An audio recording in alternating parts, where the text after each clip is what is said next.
There is an iconic portrait, Audie Murphy, a soldier decorated with dozens of medals, standing firm on a burning tank destroyer in Holtzwihr, France in 1945. For millions of Americans, it is the image of invincibility, proof of an iron will that does not tremble before enemy fire. Yet few may know that when the Hollywood lights faded, when night fell over luxurious hotel rooms, that invincible symbol became a completely different man. This was an Audie Murphy who could not sleep without a loaded gun under his pillow, a man sinking deep into nightmares, replaying the battlefield, where the sound of gunfire remained embedded in his mind like an endless sentence. We often call him a hero, but in the hidden corners of personal records and the whispers after his death, a painful question begins to echo. What happens when a symbol of courage becomes a prisoner of the very fear he once overcame? Did national admiration unintentionally become a glass cage, forcing him to live under suffocating perfection? Or was Audie Murphy, in reality, a painful testament to the price of glory?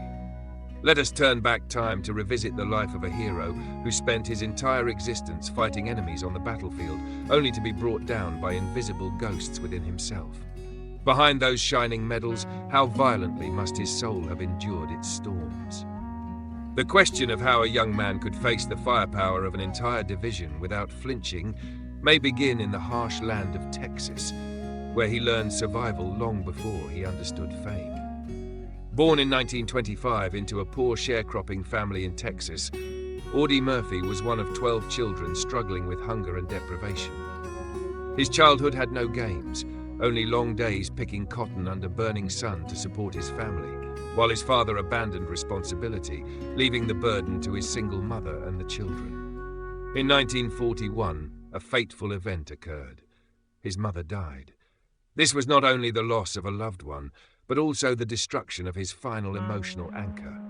That loss left a deep psychological scar, causing him to spend much of his later life seeking compensation and recognition he felt deprived of in childhood. But it was in those harsh years that he developed deadly skills. To feed his family, young Audie hunted with a rifle, learning to observe movement in grass and trees, to control his breathing, and to remain patient like a true predator.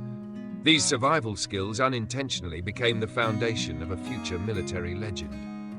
Audie did not realize that the animals he hunted for food were his first training ground for confronting real enemies on the European battlefield.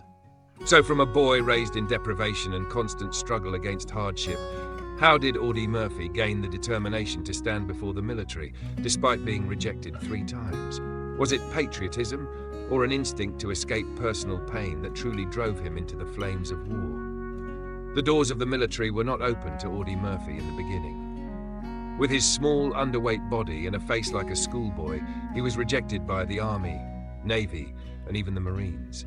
For many, that would have been a rejection by fate, but for Audie, it was a challenge to overcome. With his sister's support, he altered his birth date in documents to join the Army in 1942. That was the moment a Texas boy shed the name Audie and entered the machinery of war, beginning a journey from private to one of history's greatest symbols of courage. Campaigns in Sicily, Salerno, and Anzio forged him in a living hell. Audie did not fight for ideology or lofty concepts. He fought for the men beside him, who were also trembling under fire. His courage did not come from recklessness, but from the instinct of someone accustomed to standing amid loss. The climax came at Holtzwihr in 1945, when history called his name. Standing atop a burning tank destroyer, facing 50 German soldiers, Audie performed an act that seemed straight out of a Hollywood film. But it was real. A brutal truth, written in blood, and the eerie silence of a marksman's resolve. When the smoke cleared, he became the recipient of the highest military honors from the United States Army, as well as prestigious awards from France and Belgium. But all glory comes at a price, and could those golden medals truly conceal the horrors he witnessed at close range? Did the soldier who stepped out of the fire ever truly return home? Or did his soul remain forever on the battlefield, beginning a silent war at home? When Audie Murphy took off his uniform and returned to civilian life, the world welcomed him as a living saint. He was celebrated everywhere, the press pursued him, and the glow of his medals still shone brightly on his chest.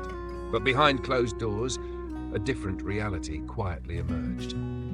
The silence of night did not bring rest, but instead became a stage for memories that refused to sleep. Sleep became a luxury for the young veteran. Every time he closed his eyes, the roar of tanks, the fires of France, and the screams of battle returned so vividly that he would wake in cold sweat. Anxiety filled his life, and a loaded gun under his pillow became a constant companion. His home, once a refuge, became a fortress built to defend himself from the ghosts of his past.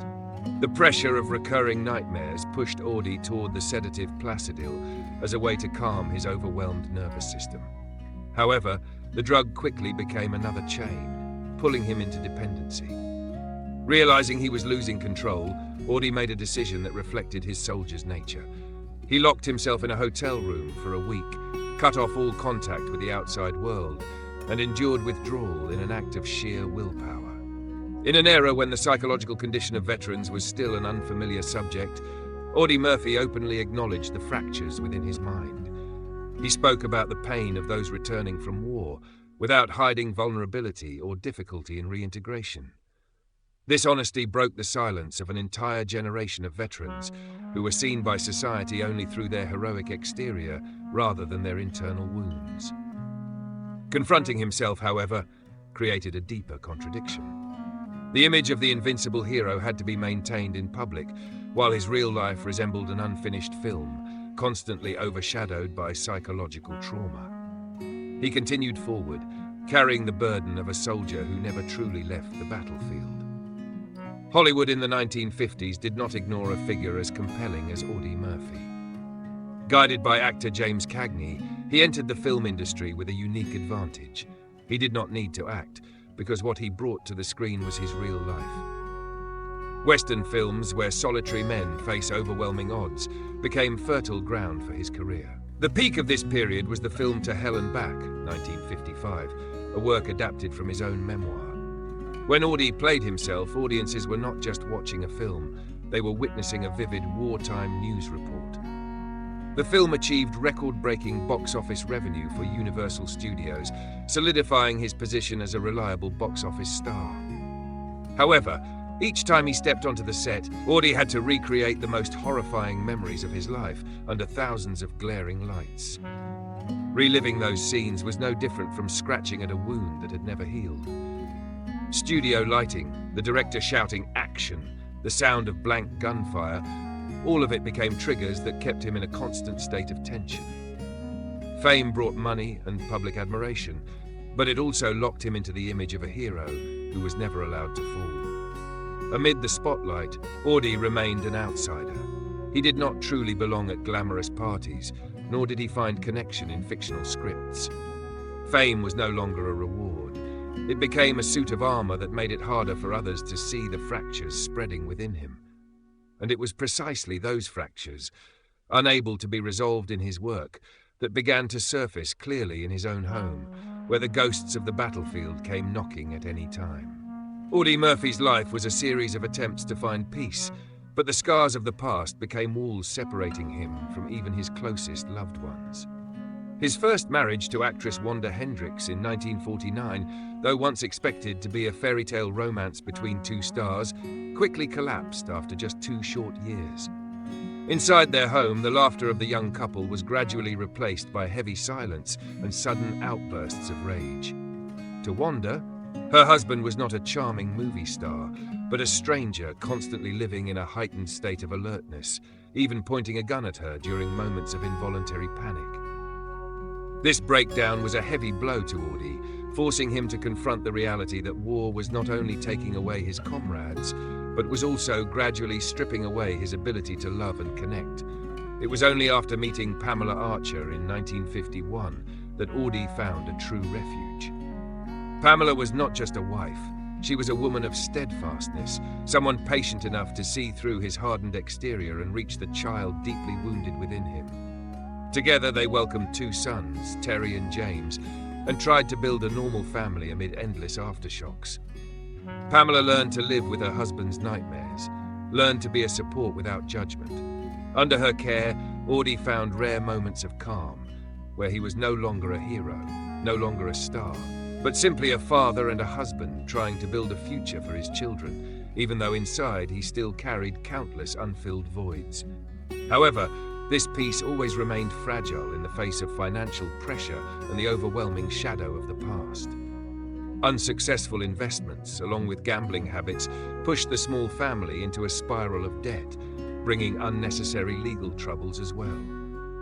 Audie Murphy's life continued as if moving forward in the light, but his feet were always entangled in invisible threads of memory, dragging him back into darkness and insecurity.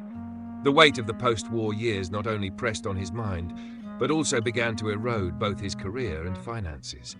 Poor investments, combined with gambling as a way to seek intense sensations and fill emotional emptiness, drove the once hero into mounting debt.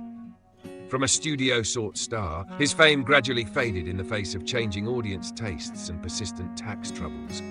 His temper, a difficult-to-control consequence of PTSD, began causing serious cracks in real life. In 1970, his arrest for assault following a dispute became sensational news, once again deepening the image of the perfect hero that the public always expected. It was not just a legal incident. It was the helpless sigh of a man who had tried to force himself into the mold of a legend, only to ultimately be crushed by that very burden. In May 1971, that journey came to an abrupt end. During a business trip, the private plane carrying Audie Murphy crashed into a mountainside in Virginia due to bad weather. At the age of 46, the man who had survived thousands of bullets on the battlefield, who had faced death at the closest range, passed away in an unexpected accident. His death came like a sudden full stop, leaving behind debts, unfinished matters, and a family struggling amid turmoil. He was buried with full military honors at Arlington National Cemetery, the resting place for America's most distinguished sons. But perhaps that tribute was only the visible part of the iceberg. What truly remained after his passing was another legacy, one continued by the woman who had steadfastly remained by his side through 2 decades of storms. After her husband's sudden death, Pamela Murphy did not retreat into the peaceful life of a wealthy widow. Instead, she faced a harsh reality: the enormous debts Audie left behind. For nearly a decade afterward, she gave up their large house, moved into a modest apartment, and worked tirelessly to repay every last cent. It was her final promise, a defense of the dignity of the man she had spent her youth loving and understanding. But Pamela's greatest legacy was not the paid-off bills, but the 35 years she spent working at the Veterans Affairs VA hospital. There, she was no longer the wife of a movie star, but a devoted employee who always took time to listen to and care for veterans facing the same ghosts Audie once faced. She affectionately called them Audie's boys, using the painful experiences of her marriage to become a bridge, helping them regain balance in life. When Pamela passed away in 2010 at the age of 87, she left behind a lesson not found in books or on screen. Courage is not only about holding a gun to defend a nation, but also about persistently mending the broken pieces of the soul after the smoke of war has cleared. If Audie Murphy was the symbol of a hero who fought to bring peace to the world, then Pamela was the silent hero who fought to bring peace to the soldiers who returned home. Looking back on that journey, we are left to wonder, is the glamour of fame truly more important than the peace that people like Audie had to sacrifice everything to obtain? And for you, what is the most authentic, quiet note in this life full of contradictions and glory? Are we being too harsh in expecting heroes to always remain strong? Leave your thoughts in the comments below so we can continue reflecting on the hidden side behind cinematic legends. Don't forget to subscribe so you don't miss the next thought-provoking profiles.